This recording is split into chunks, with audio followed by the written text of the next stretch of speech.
welcome back to Tomography. So I'm trying to take this moment while my kids are relatively quiet to record this intro. I had a different intro before, but I feel like it needs to be edited a bit.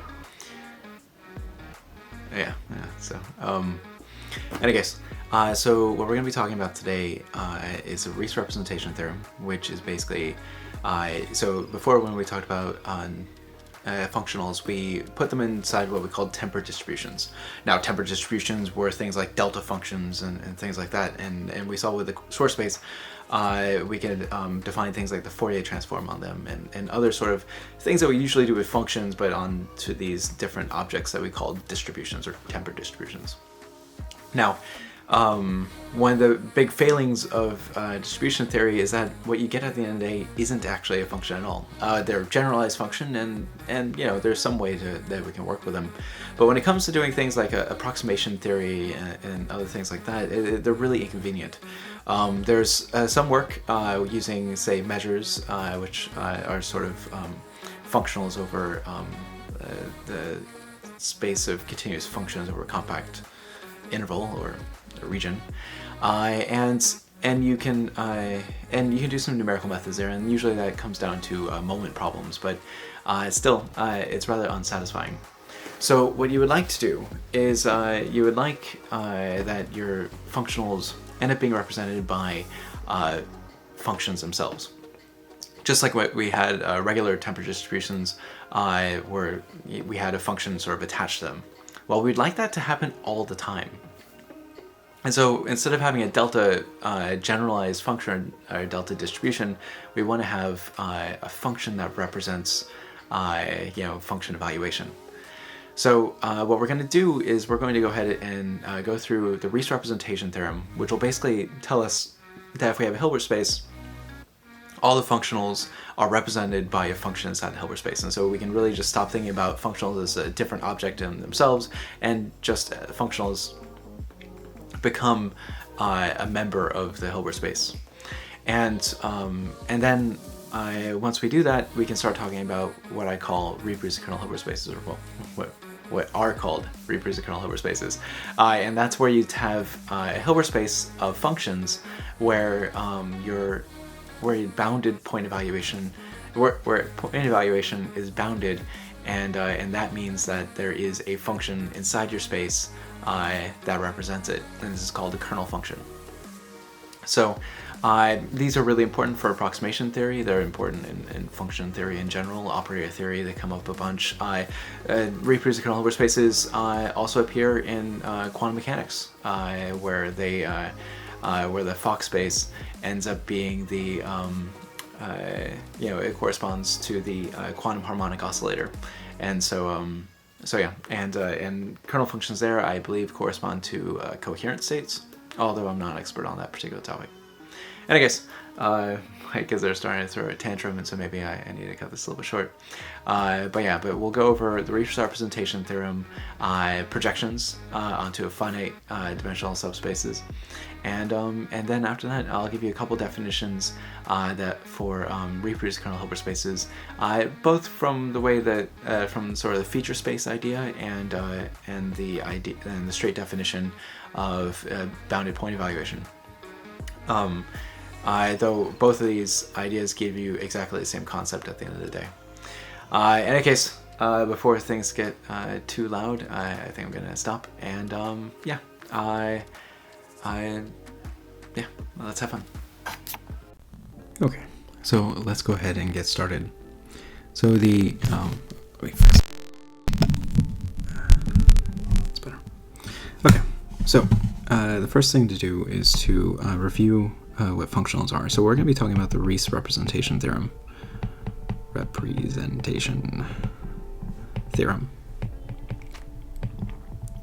Okay, and this is fundamentally a theorem about functionals. So there is the Riesz theorem for measure spaces, which basically says that every bounded linear functional comes from a measure. When you're talking about when your Banach space is the collection of continuous functions with supremum norm. But here we're talking about a Hilbert space, and so the result is going to be a little bit different. First of all, let's just review what a linear functional is. So for a vector space over, say, the reals or C, and we'll call this vector space, say, X, a linear functional is a mapping, let's say phi, which goes from X to the reals, or C, depending on which field it is. So it maps to the field for which the vector space is actually over. That is also linear.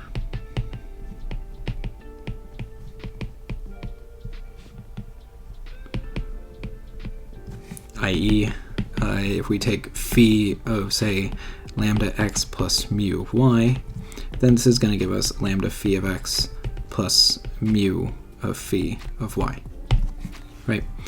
Where mu and lambda are the reals, or C, and x and y are in X. Right, so this is a Riesz representation. So this is the definition of a functional, right? And the Riesz representation theorem is a theorem that characterizes all functionals in a Hilbert space. So here's an example, and it's going to turn out to be really the only example in our case, but and you'll see why in a minute. But if we let H be a Hilbert space, then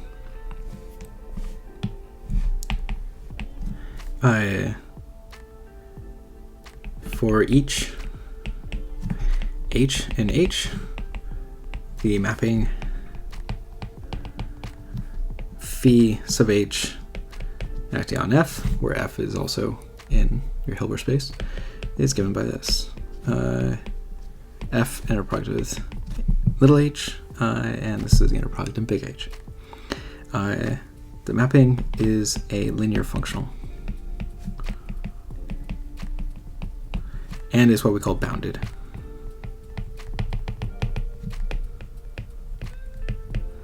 Okay, so what do we mean by bounded? So a functional, and this also applies for operators, functional is bounded if for all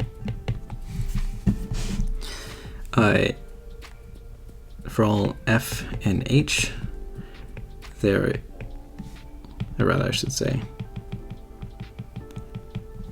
if there exists a c greater than 0 such that for all f and h we have that phi acting on f is going to be less than or equal to c times the norm of f. And it turns out that boundedness implies continuity for linear functionals and operators. The only thing it would change for operators is that instead of having absolute values here, which it works for reals and C, is that we would just have a norm on that side.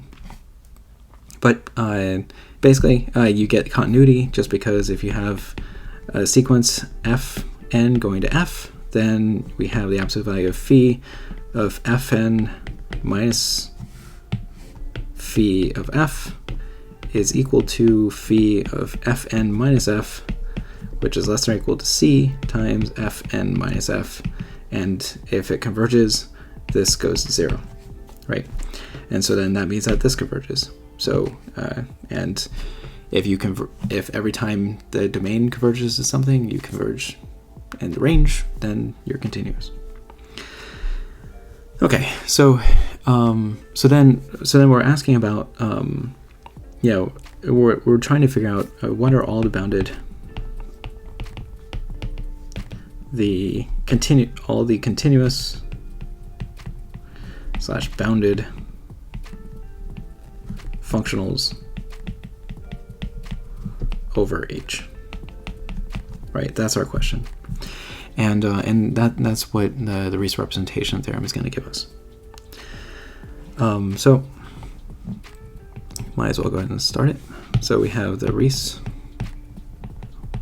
representation theorem.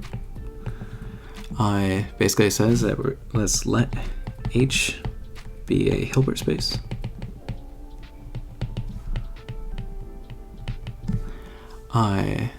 With inner product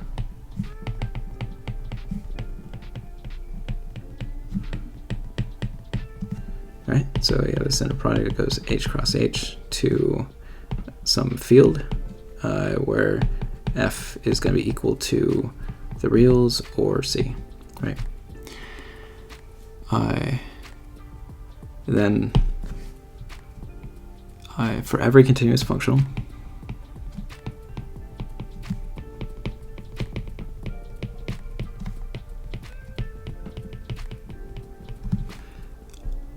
phi in H star. This is how we denote functionals. Just like we had the tempered distributions for Schwarz space, these are the functionals for the Hilbert space. There exists a unique F, so phi in H, such that phi of x is equal to x against f of phi for all x in H. Okay. Something I should mention is that every continuous functional is also a bounded functional. So this is that's a one-to-one correspondence. I probably should prove that at some point, but we can do it afterwards. But if you take it from me for now, we can go ahead and jump into the theorem. And I should say, moreover, the norm of f phi is equal to the norm of the continuous linear functional. And what do I mean by the norm of the continuous linear functional? Is this phi hat of H star is equal to the infimum over all C greater than 0, such that phi f is less than or equal to C times f for all f in H. Right? So it is the smallest bound that we can choose in our boundedness definition. And so it turns out this is the best you got. So, okay, so let's go ahead and start proving this. So the first thing we're going to do is we're going to take a look at the kernel of phi, or rather, so we don't confuse our notation, we're just going to call it the null space. So we're going to let M equal the null space of phi, and this is defined to be the collection of all u and h such that phi of u is equal to 0. Right. So one thing to say is M is closed.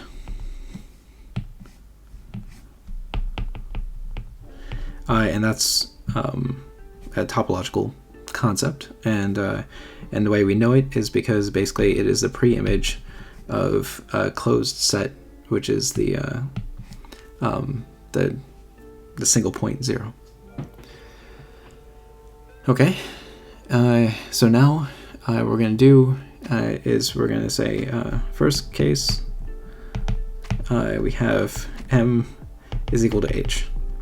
Then that means that for all, say H and H, we have that phi of H is equal to 0. Well, so then we can select F, so phi equals 0, and if we only need something that's going to produce 0 in the inner product every single time, then we just pick the 0 vector. All right, so case 2.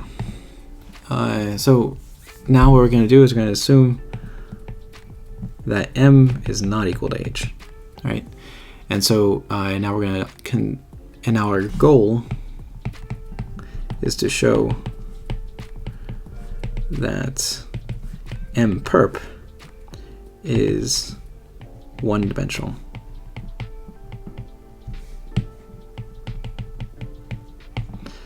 All right. So we know what M_perp is. M_perp, if you remember, is equal to all v and h, such that m comma v is equal to 0 for all m in M, right?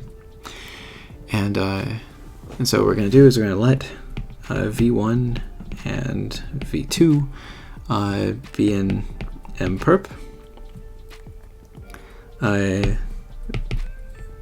Then we have that phi of v1 must not be equal to 0, and phi of v2 must not be equal to 0. We're making the additional assumption that they're non-zero.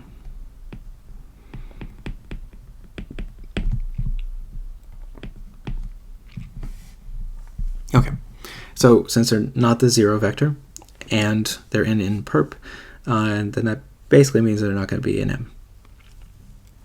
So that means that phi isn't sending them to 0, otherwise they would be. All right, so now something to keep in mind is that if I set up this algebraic equation, lambda times phi of v1 should be equal to phi of v2. Since this is a field, and these two are non-zero vectors, then that means that lambda, which can be defined as phi of v2 divided by phi of v1, is well defined. And so this vector exists, and that's good, and it's non-zero. And so then that means that phi of lambda v1 minus v2 is actually equal to 0, and that means that lambda v1 minus v2 is inside of M. Okay, so but we know that lambda v1 minus v2 was also inside of M_perp because that's a linear space, and so then that means that lambda v1 minus v2 is inside of M intersection M_perp, but that is just the zero vector. Hence, we have lambda v1 is equal to v2, and we knew that both of these guys came from M_perp, so M_perp is one-dimensional.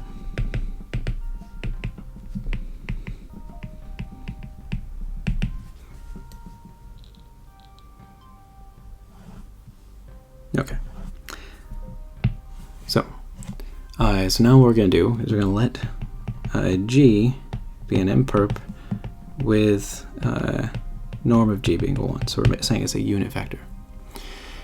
All right. So then for arbitrary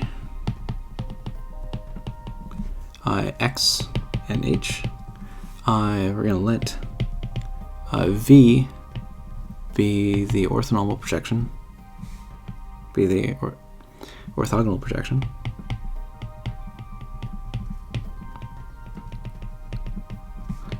of x onto G, or x onto M_perp. Hence, that means that V, since it's just a one-dimensional space, is really easy to describe. Is x interproduct with G against G. Okay. So, now what does that mean? It means,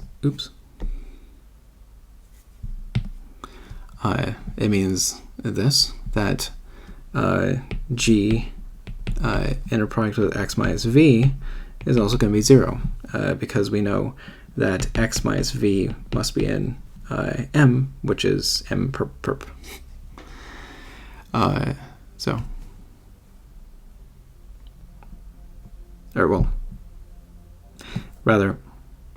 It is in M_perp based on what we said before, and if we were looking at, and that's just because G is a one-dimensional span, M_perp is a one-dimensional span of G.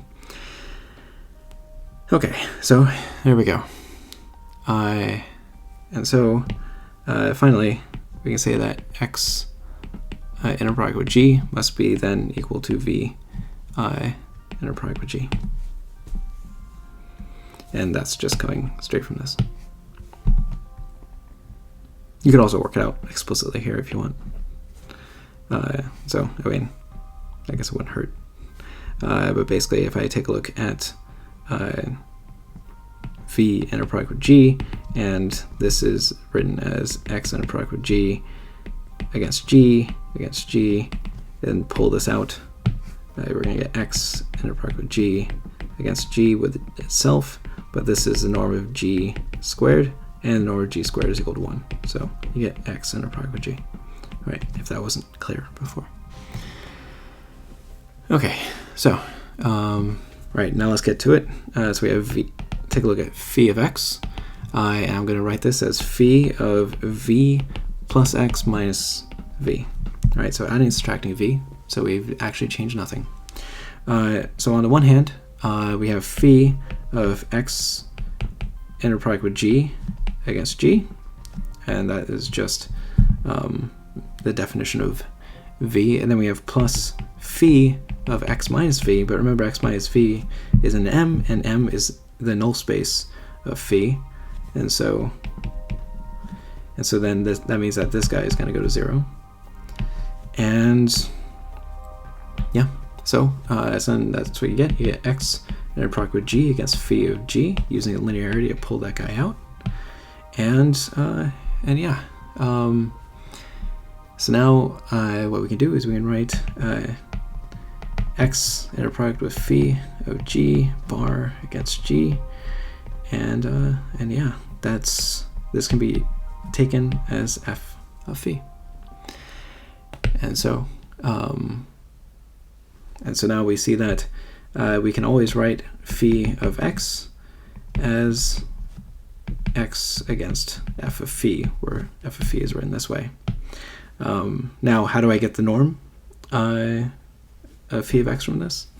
Well, if I take a look at phi of x, which is now written as x against f of phi, we can use Cauchy-Schwarz, and we have the norm of f sub phi times the norm of x.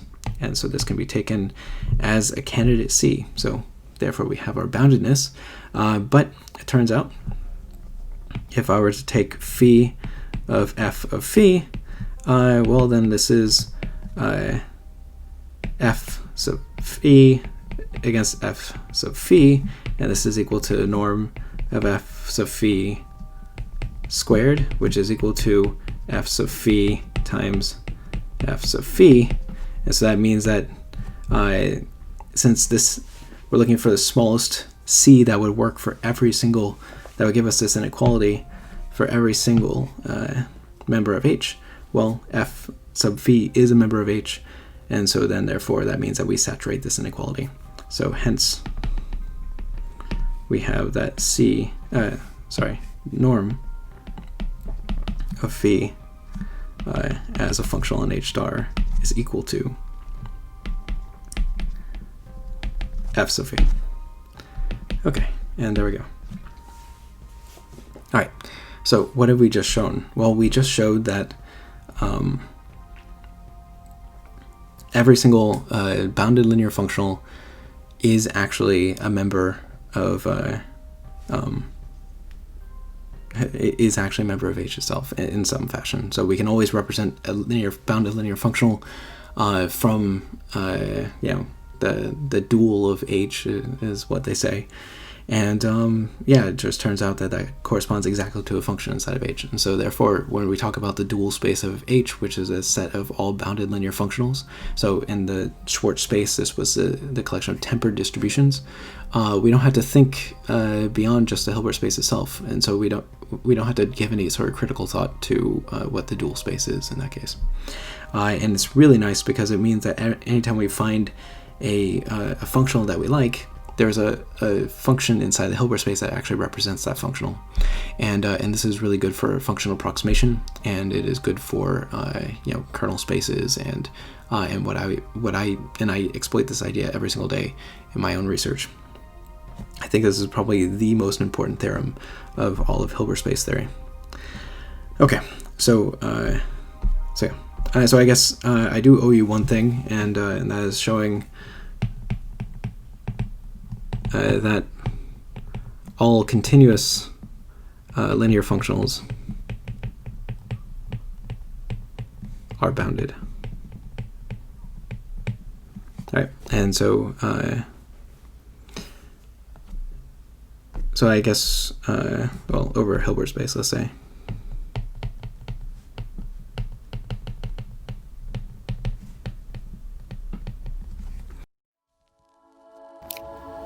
Okay, so let's talk about the Riesz representation theorem real quick and what it actually means for Hilbert spaces. So before, when we talked about functionals, we were talking about things like tempered distributions. So we saw that if we wanted to represent the functional that was function evaluation in the Schwarz space, we had to turn to something called the delta function, and then we could represent, say, evaluation of the derivative as a functional, and that involved actually the derivative of the delta function. But the thing is, even though we have the derivative of the delta function and we have the delta function itself, they aren't actually functions. They fall in the category of what are called generalized functions, and when you talk about these same objects over the space of continuous functions, which is the Banach space, you end up getting measures and not functions at all. I'm back outside and being threatened by a whole bunch of acorns. Anyway, so then what's the difference here? What are we gaining through Hilbert spaces and the Riesz representation theorem?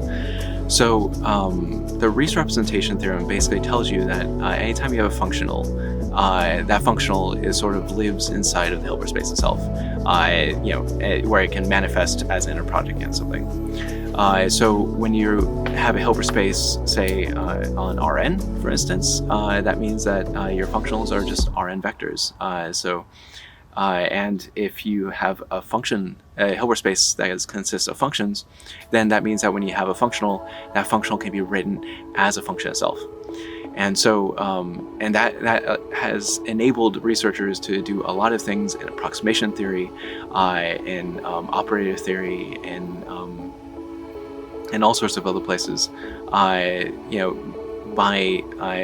moving away from something like measures or tempered distributions to what we're going to call our kernel functions, in the particular case of the delta function.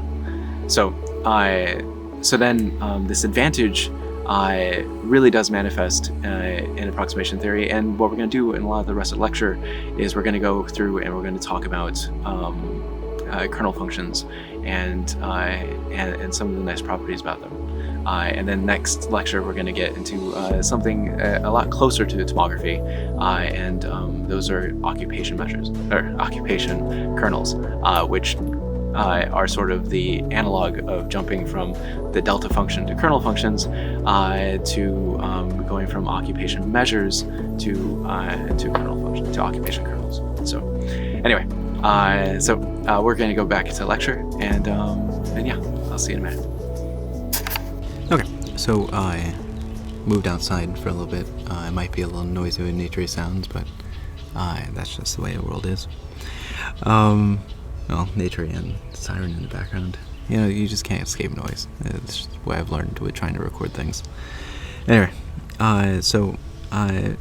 before we move on, maybe I should talk about this. I mean, so basically, this is what I want to show is that all continuous linear functionals are bounded over Hilbert space, but also this will work over a norm vector space, and I'll give you a quick sketch of the proof. So basically what we're going to do is we're going to suppose that phi, which is a linear functional from H to some field, either reals or the complex numbers, is continuous. Now, it could and linear.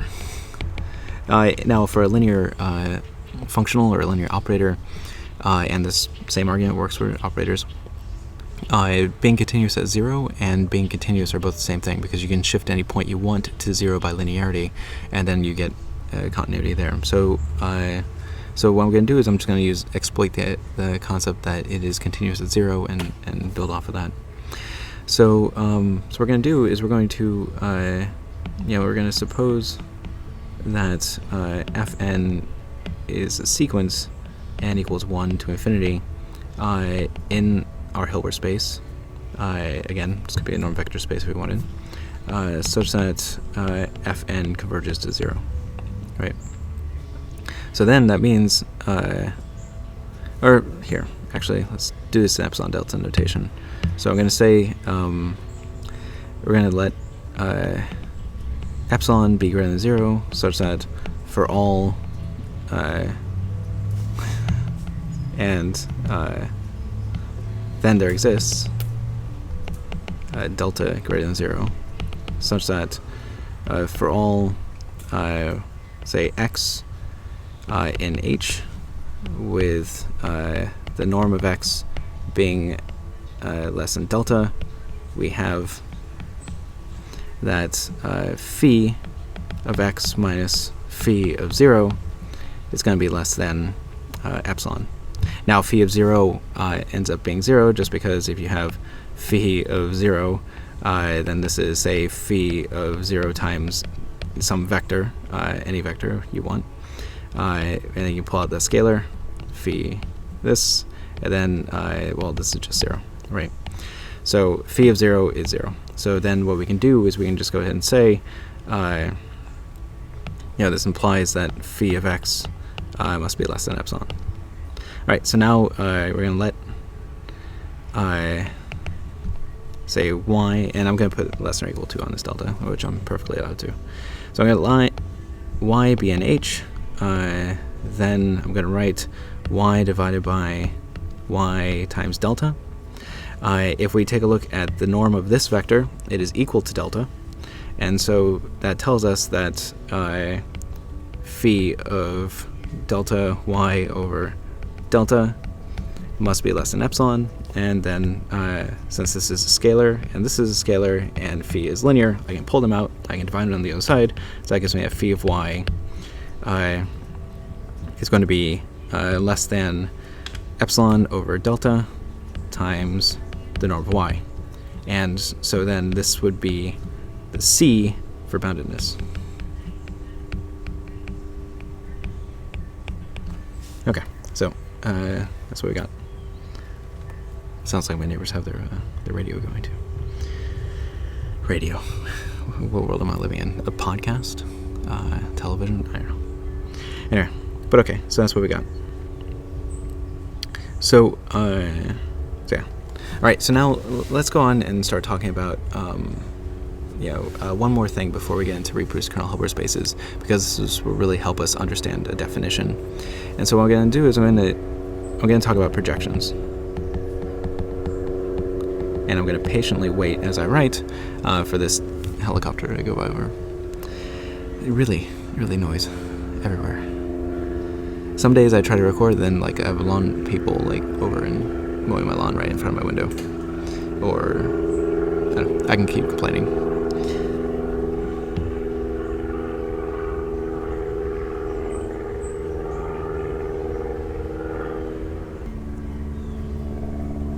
Okay.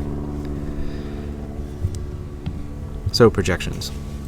So what I'm going to do, so we've already talked about the projection of, projecting a vector. So we know that if X is in H and M is a closed subspace of H, then there exists a unique Y in M such that X minus Y is equal to the minimum over all Z and M of the distance between X and Z, right?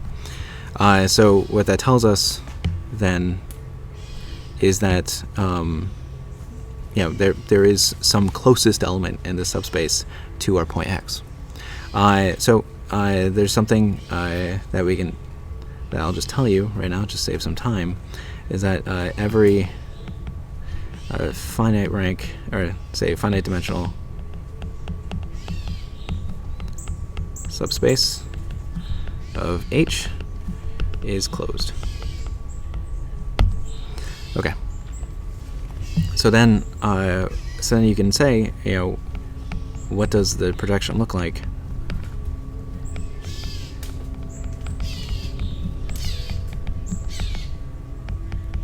For a finite rank, or finite dimensional space. Okay, so this is so this is what we're gonna try to figure out. So we're gonna let M be the span of a finite number of vectors, say U1 up to say U little m. And we're gonna let X be an H.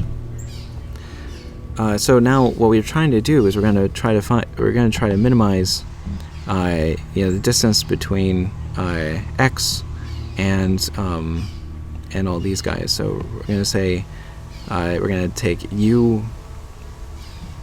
So M is gonna be the span of these UIs. So we have I equals 1 up to M of, say, WI times UI.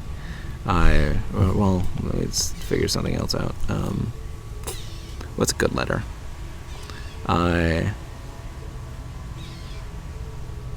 Say sigma I times, no, I don't like sigma. Sorry.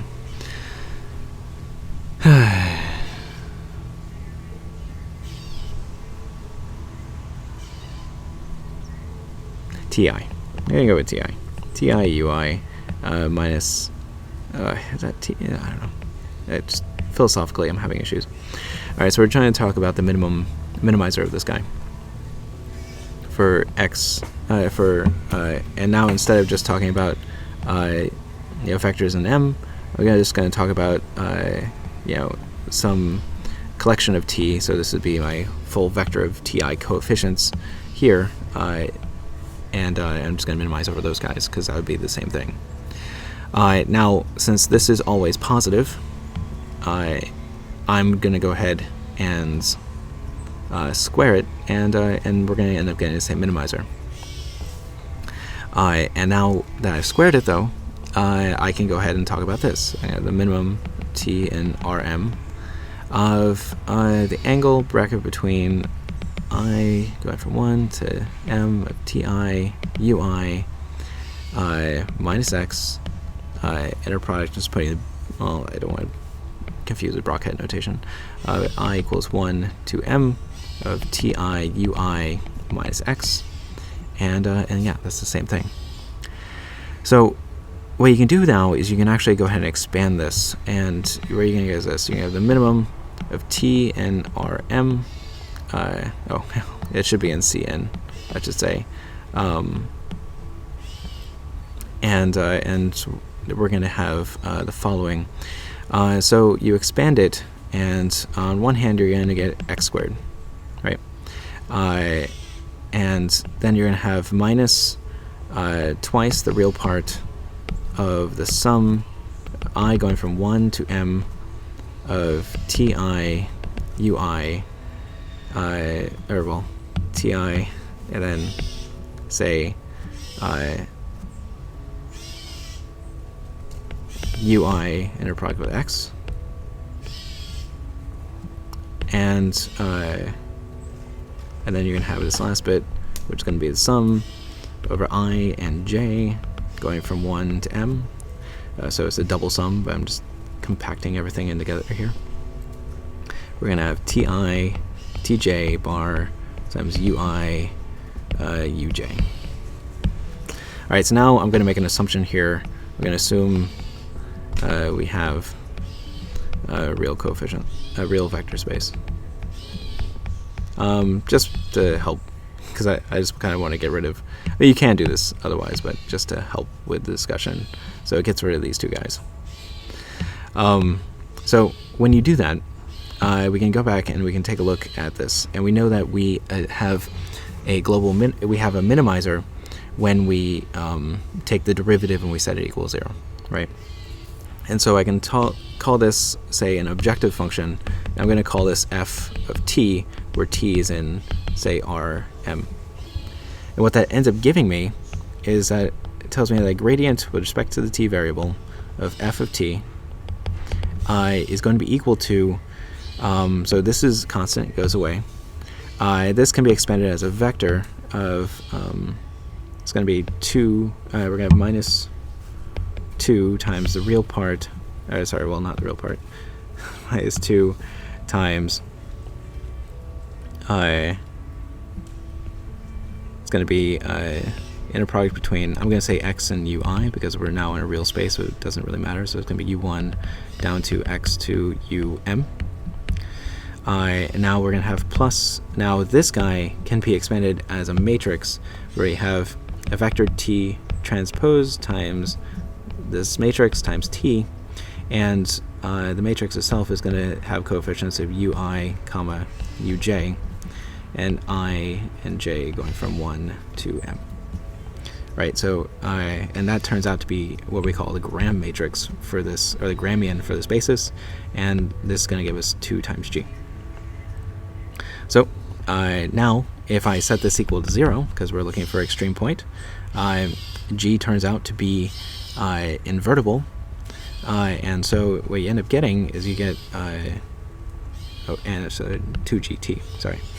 So then you get that t must be equal to this vector x u1 all the way down to x um, and then we have the gram matrix inverse, right? And so now we've minimized that. Now the reason why I went through this quick slapdash discussion, and you could go through and do this with the complex ones if you want, you'll get the same sort of result.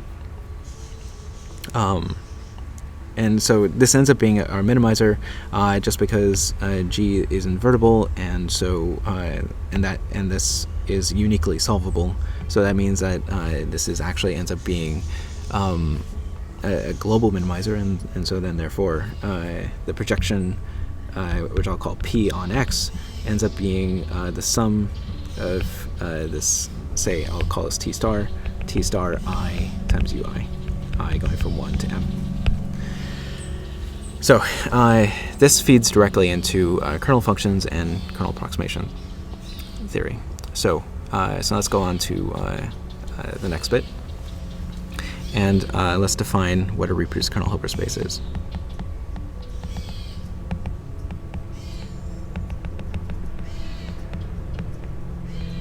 So one of the most common kinds of functionals that we ever see are these functionals that take a function f to its point evaluation. So if H is a space of functions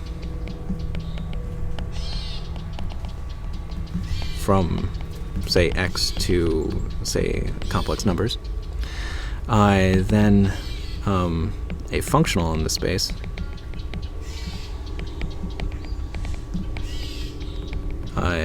can be found for each x in x, where we write this evaluation functional sub x acting on f is defined to be f of x.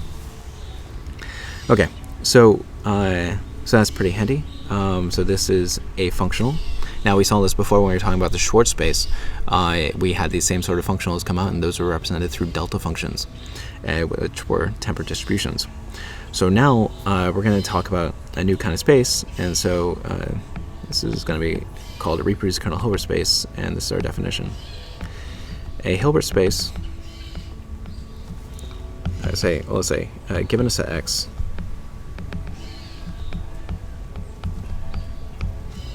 a reproducing kernel Hilbert space, producing kernel Hilbert space, H is a Hilbert space of functions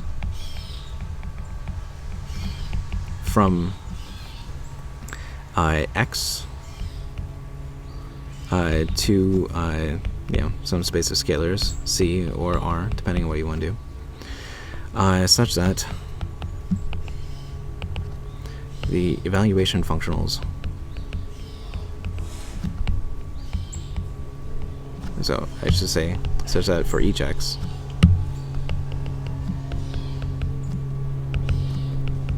and x, the evaluation functional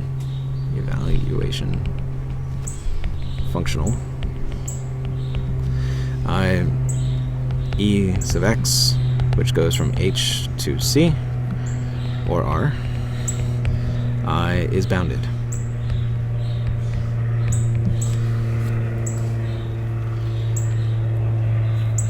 Okay, so why don't we go ahead and talk about what we mean by that then. So we can start off talking about the really classical space, and this is going to be the Hardy space.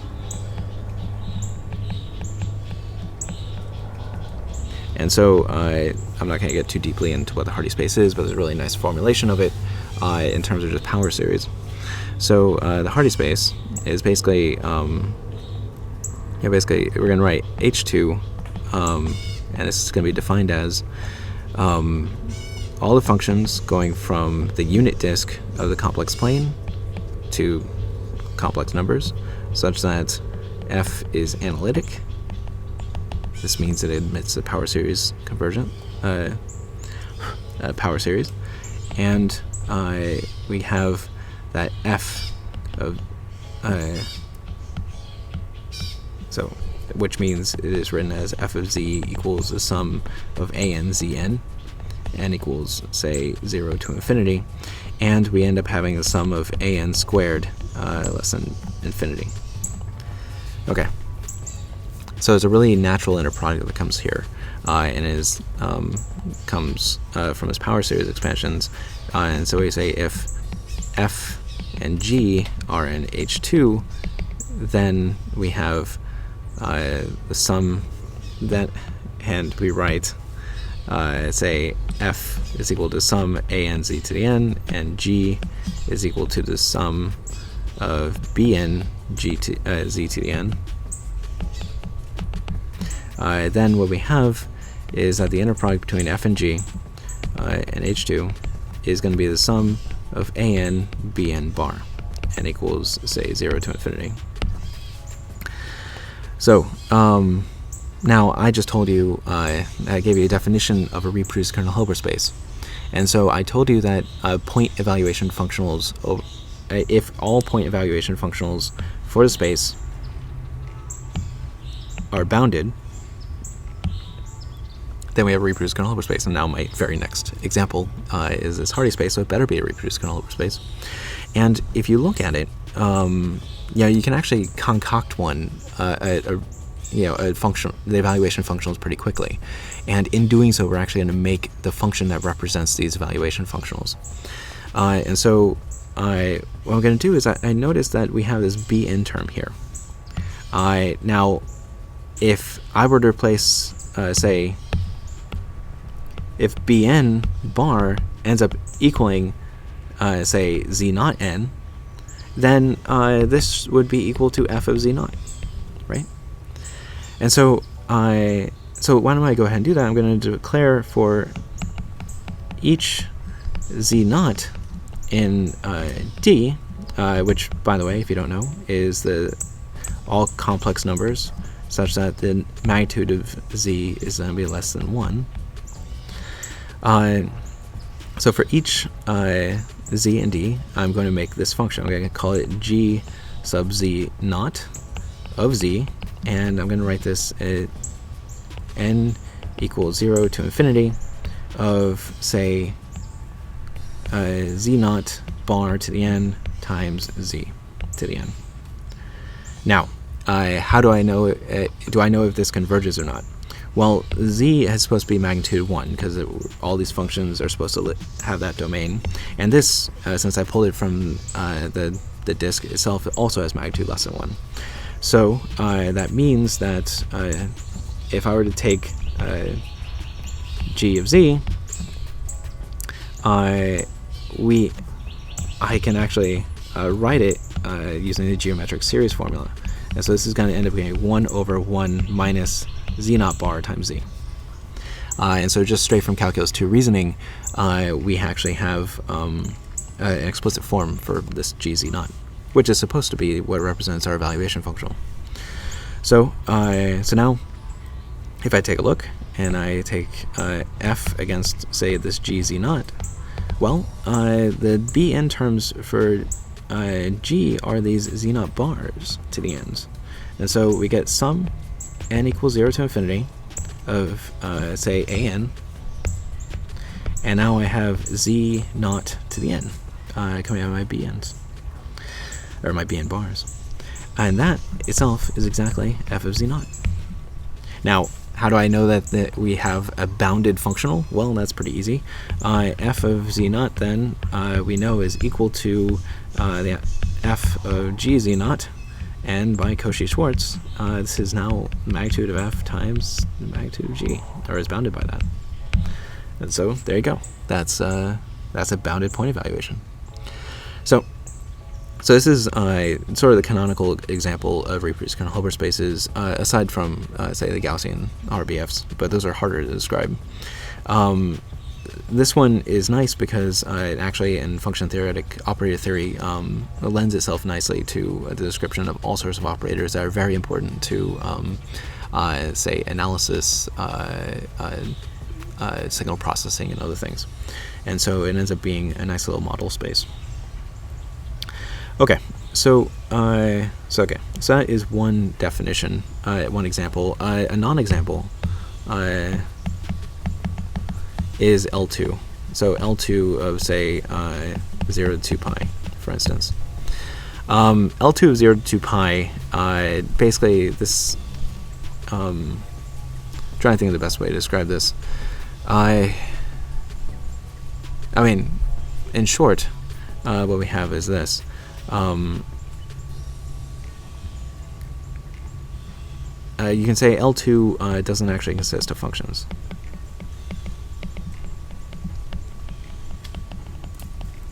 It is equivalence classes of functions that agree almost everywhere.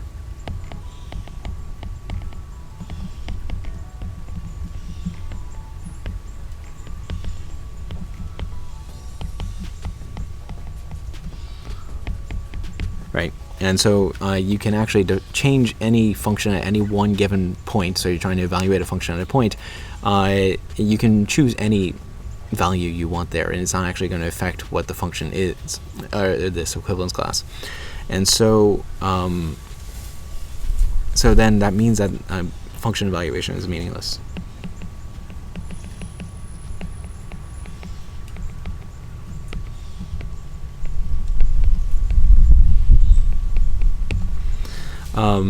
If that doesn't do it for you, we can concoct another way of getting at this. And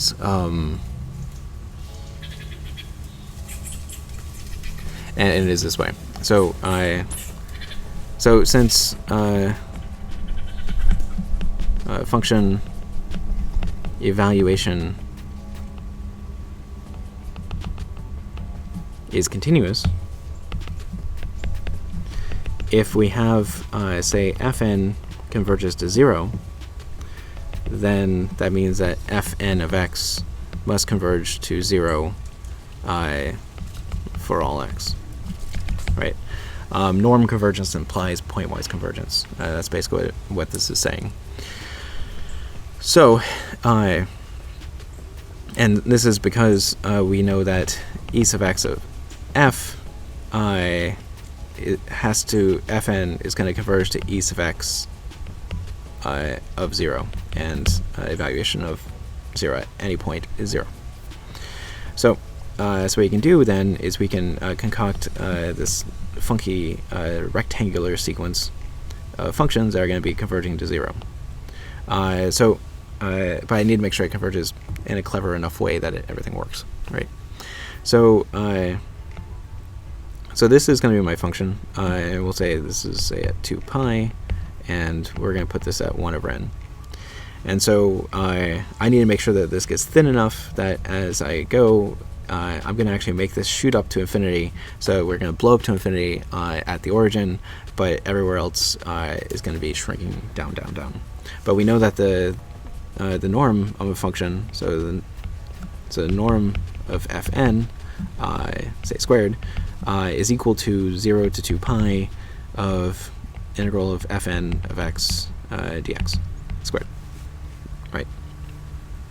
So, but if this is my fn sequence, this is going to be integral from 1 to 1 over n of something in here, and it's just going to be some constant number, whatever we choose, and whatever that constant number is, squared dx, right? And so, so now it's just a matter of picking something that's going to blow up better than 1 over n, right? So we're going to have 1 over n times some number squared. Okay. I want to make sure that it's increasing, but we're also going to be going to 0 fast enough. And so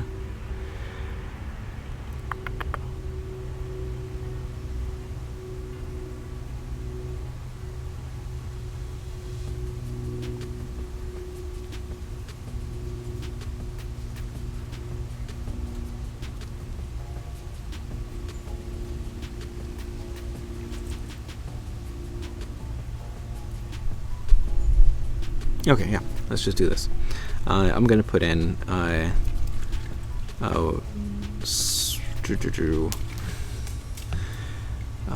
would be the 4th root of n. So what is that going to give me? That means when I square it, I'm going to get n squared of n, and then I'm going to divide by n, and that's going to be 1 over square root of n. And so this goes to 0, and so that means that this sequence is converging to 0. Good.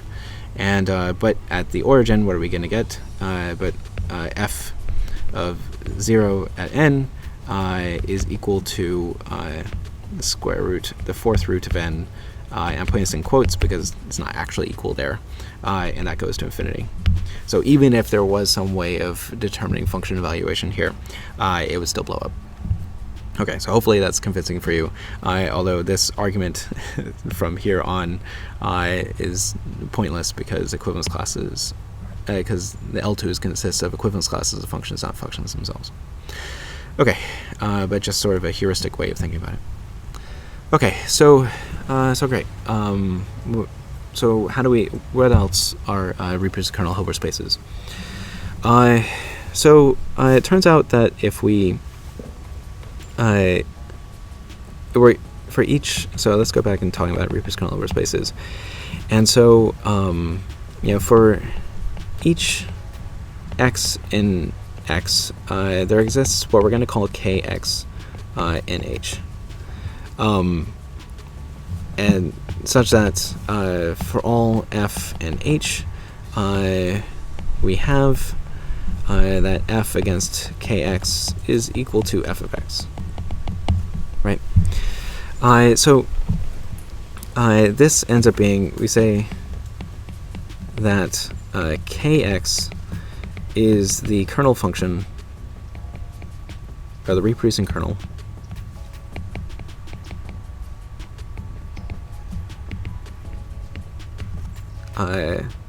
centered at x. Now, what do we mean by centered? Well, so the centering concept really comes from the study of radial basis functions.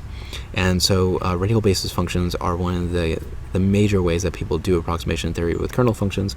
And so this language sort of creeped into the rest of the kernel function world. And so, and now there's one other object we should talk about.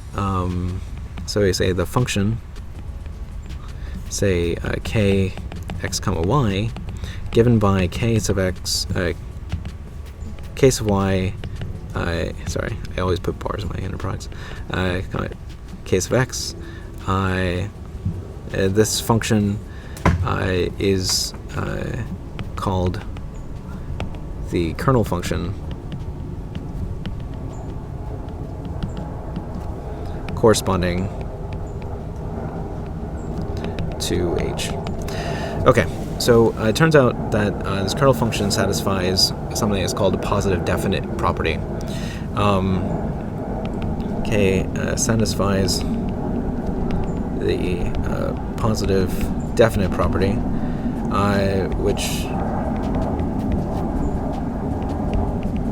which means that for all, say, finite collections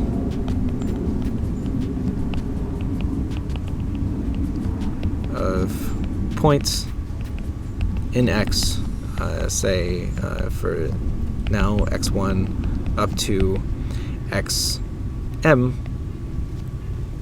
we have the following. So we're going to end up having this operator, this matrix kx1, x1, all the way down to kx1, xm, all the way over here to kxm, x1, and all the way down to kxm, xm, is positive definite. It can occasionally be equal to 0, and when that does happen, that means that you're going to end up having a linear combination of your kernel functions will give you the sort of the 0 kernel function. There'll be a linear dependence inside of them. But in other cases, we'll say that it is strictly positive definite, and when that happens, then you know that then you know that you don't have any sort of linear dependence between your function evaluations. What's also interesting to see is that since each of the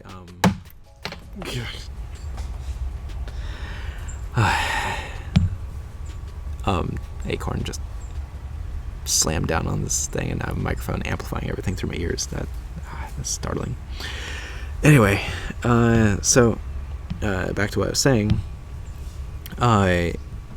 So kx1, x1, or kxi, xj is the inner product of this here, written here.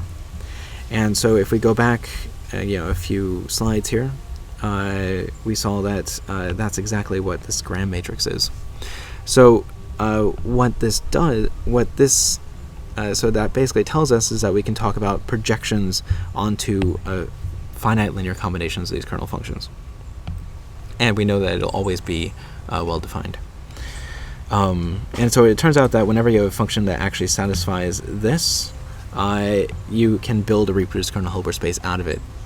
And so there's another way to be able to guarantee that that's going to be a positive definite function, and that is this way.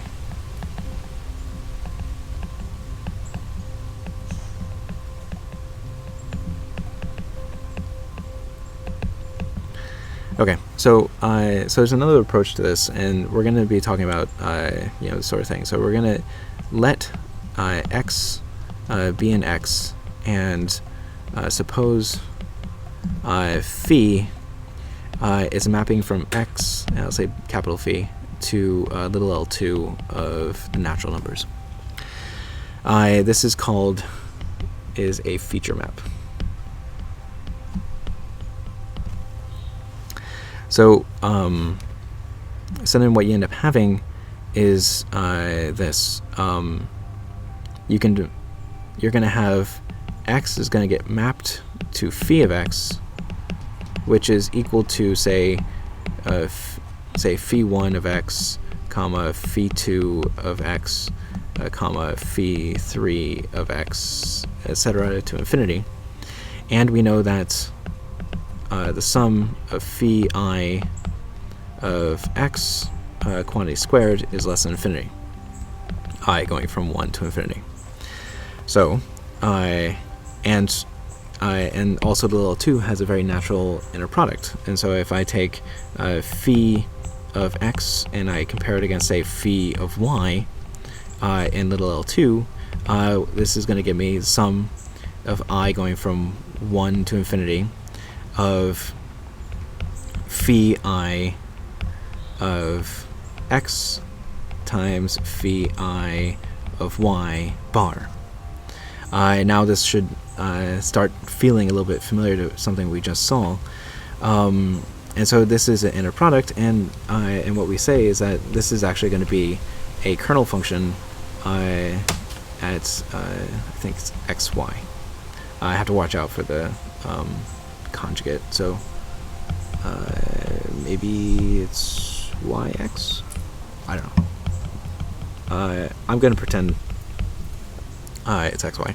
We can debate about the differentiability. No, it's xy. Yeah. All right, I'm not crazy. All right, sorry, just occurred to me. Okay, so this should feel very familiar. And if we go back a couple slides to this example, we had this. We had z to the n and z bar to the n, and it turns out that this is the kernel function evaluate at z and z naught. So we saw an example already. So an example for the Hardy space H2. Okay, so I started the index at 1 here instead of 0. But that tells me that we're going to have phi of I of, say, z is equal to z to the I minus 1, right? And so this can give you a general definition of these kernel functions, and so this gives you a sort of the machine learning perspective on kernel functions.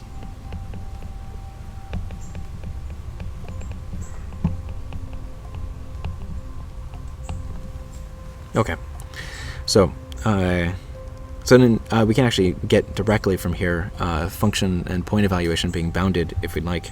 We have to define what point evaluation is in this case.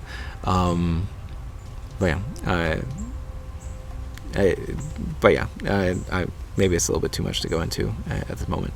But we should know, however, that every kernel can be written this way.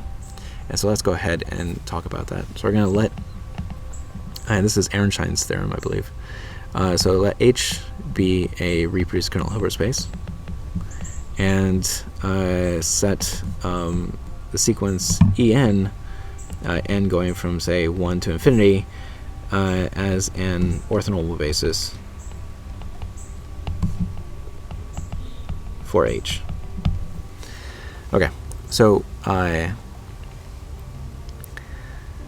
then you can ask, what is, say, k sub x inner product with En? Well, if we go ahead and take a look, that's going to be the same as writing En against kx, and so then this is going to be En sub x bar. Well, so now we know that every function admits an expansion in terms of orthonormal basis, and that tells us that k sub x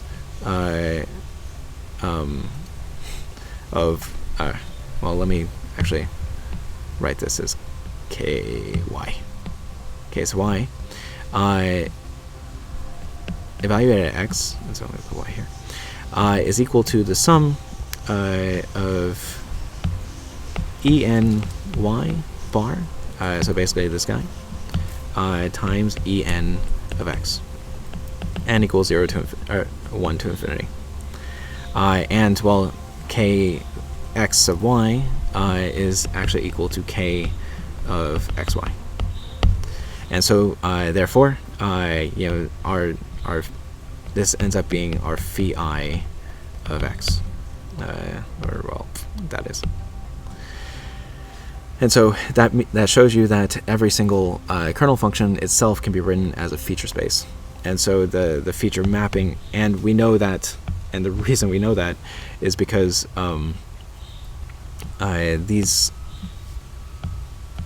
because we know that the norm of ky is equal to the sum of I going from 1 to infinity of ky En squared, or square the norm.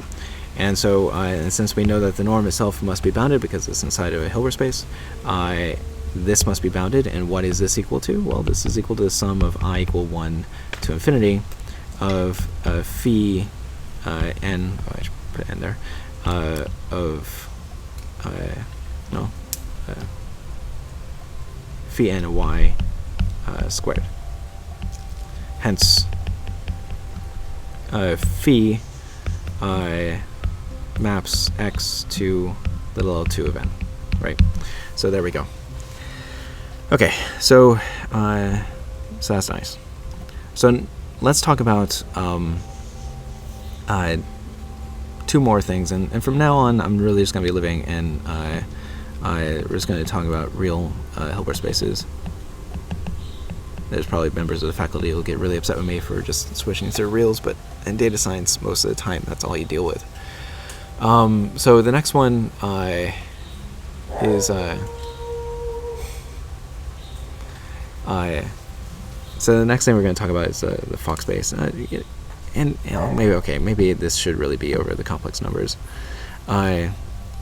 So we can change our feature vectors phi n of z to be equal to say z to the n over the square root of n factorial. Or is that what I want? Yes, I think so. And so when you do this, what do you end up getting? So you get the sum of, say, phi n of z times phi n of, say, z naught bar, and equals, I'm going to say 0 to infinity, just getting rid of x and y and getting rid of index being 1, and whatever. But this ends up giving me the sum n equals 0 to infinity of z to the n times z naught bar to the n over n factorial, and this is equal to e to the z times z naught bar. And so this kernel is called the Fock space kernel, and I believe Fock himself was a physicist. It is also called the Siegel-Bargum space.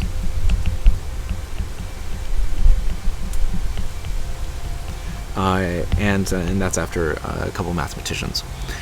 So the Fock space actually comes up a lot in quantum mechanics, and it is a sort of and you can represent the raising and lowering operators for the quantum harmonic oscillator in terms of multiplication by z and differentiation.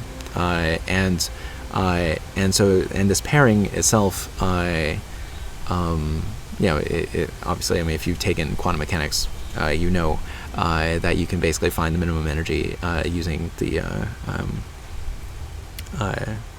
operators,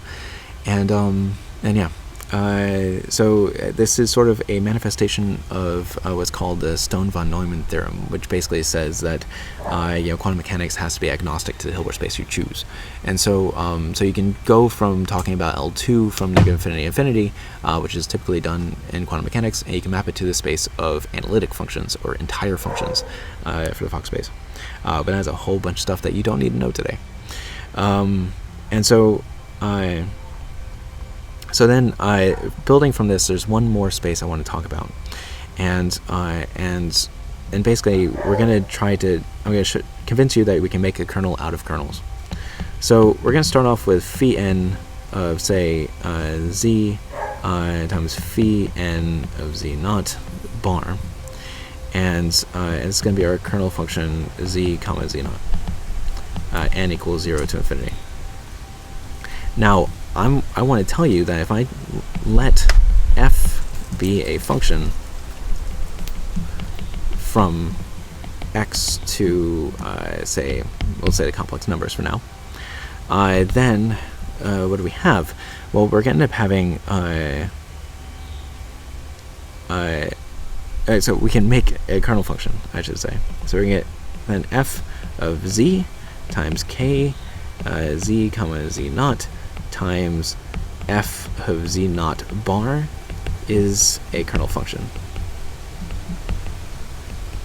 And we can get that by coming up with a new feature space representation. And what we're going to end up having is this is n equals 0 to infinity of f of z times k of z comma z naught. Oops, not k there. Silly. Times phi of n z times phi n of z naught, and inside of this bar we're going to move f of z naught. And so this is still n little l2 of n because this sequence was in there, and this is just a constant that we're multiplying by. So the new mapping into feature space, I'll call it psi of z is equal to f of z phi n of z. And there we go. So now we've defined a new kernel based on an old kernel. Now, why is this useful? Well, if we take a look at this guy, okay, so I'm going to introduce here the Gaussian RBF. And so here we're just switching to reals. What do we end up getting? So how do we exploit that last property I just showed you? So I'm going to talk about, say, the real Fock space. And in fact, in this case, I'm just going to talk about e to the x dot y. This ends up being a reproduced kernel Hilbert space, and for x and y in, say, Rn. The only difference between what we saw with that one and this one, where it's just zn and z naught to the n, is that we're going to end up having higher power monomials in there for and multidimensional monomials in the series, but it all works out the same way. This is a kernel function, and it's called the exponential dot product kernel.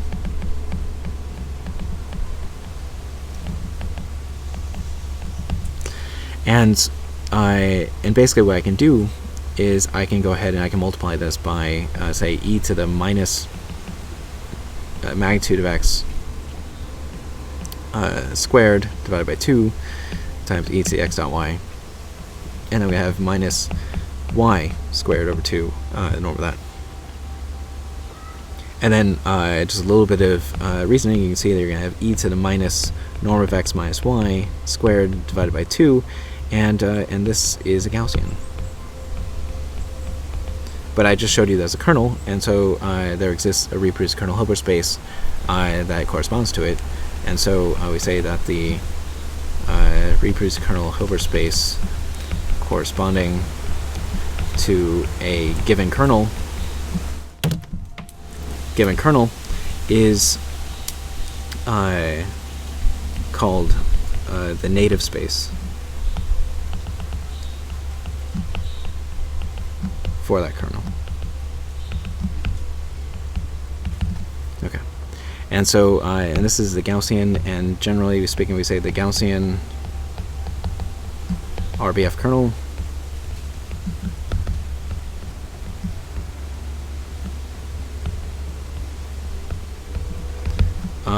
is given by this. So we're going to let mu be some function greater than 0, and we define, say, k xy is the exponential function of minus 1 over mu times the norm of x minus y quantity squared. And so this gives us what we call a radial basis function.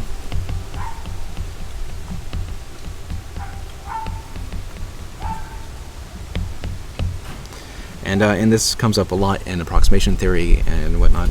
I have one lecture from my numerical analysis class that I might link you guys to that talks about using these things for function approximation. Yeah, it comes up a lot. They have really fast convergence properties, and it's something that's nice to play with. Anyway, so that's kernel spaces. That's the Riesz representation theorem, and basically the Riesz representation theorem gives you the existence of these kernel functions, and so that's that is the real pull of that theorem. And so now we have kernel functions standing in place of delta functions, whereas delta functions weren't something we could touch, we couldn't access them. They were these abstract tempered distributions or measures, depending on your perspective, and so now we have things that we call kernel functions, which are actual functions. And so now we can talk about doing operations on the delta function in the same way that we would do, let's say, calculus operations on a function, over an interval or over Rn or whatever we want. In any case, so in the next lecture, I'm going to go ahead and I'm going to define what we call occupation measures, and this has been one of the core components of my research for the past couple of years, and yeah, I'm excited to introduce it to you. All right, thank you for watching, and yeah, we'll get back to my office. Okay, so there's another quiet moment here. So yeah, that's reproduced kernel Hilbert spaces and the Riesz theorem. The Riesz theorem, I think, is the most important theorem out of all of Hilbert space theory, and so. But that might just be my own personal perspective, where my paychecks come from doing work on reproduced kernel Hilbert spaces. Next time, we'll try to talk about some occupation kernels and things like that, which are actually particular to my group, and we've been using these in all sorts of different ways. And one of the ways we're using them is in the study of what we call motion tomography. And so, so then this will start tying us back to the sort of tomography idea for this class. And yeah, let's go ahead and stop here. Thank you for listening.